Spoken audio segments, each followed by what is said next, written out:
Joe, the idea of this bill is to send a very clear message to Beijing that we're not going to sit by idly while they systematically destroy the autonomy that they promised to Hong Kong, that they continue to attempt to export their authoritarian system to other parts of the world, especially in Hong Kong. So what it says is that the State Department will be obligated to list those entities and individuals in Beijing who are responsible for inflicting this crackdown on Hong Kong, and they will be subject to sanctions themselves, financial sanctions, including things like freezing their assets, but also secondary sanctions, which is to say restricting the activities of banks that finance those individuals and those entities. And I think that's a pretty big hammer to be wielding.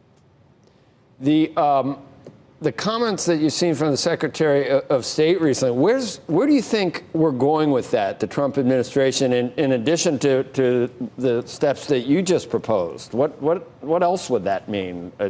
What's the end game? Yeah, so the potential implications of the Secretary of State's decision to recognize what unfortunately now looks like the obvious, which is that Hong Kong does not retain the autonomy that was the precondition for a different relationship between the United States and Hong Kong versus, say, every other city in China. So there are things like restrictions on visas that could follow from that. The president could decide that dual-use technology that we can currently sell to Hong Kong but do not sell to mainland China, that distinction could go away and we would no longer be selling that to Hong Kong. And then, of course, the other big one is that tariffs that are imposed on mainland China and not imposed on Hong Kong could also lose that distinction, and Hong Kong trade could be subject to tariffs as well. So there's a range that flows just from the Secretary of State's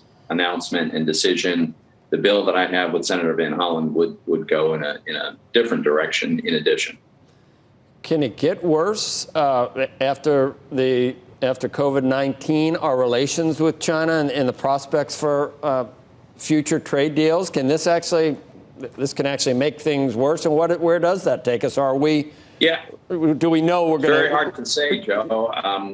You know, what this bill that they passed apparently just earlier today is much worse than the extradition bill, right? We think about the extradition bill that triggered 1 million Hong Kong residents to take to the streets over the idea that a Hong Konger could be taken off the streets and then tried in a Chinese court on the mainland. This would simply impose the entire Chinese criminal justice system or criminal injustice system directly on the people of Hong Kong.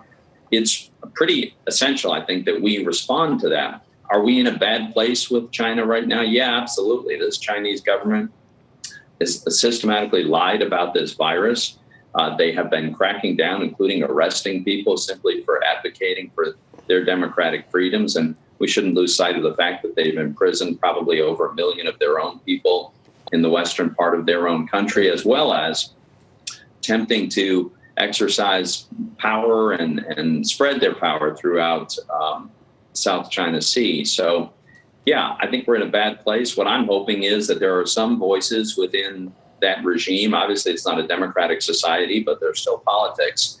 And I'm hoping that there'll be some voices that'll start raising questions about whether the Chinese government under Xi is moving in the right direction.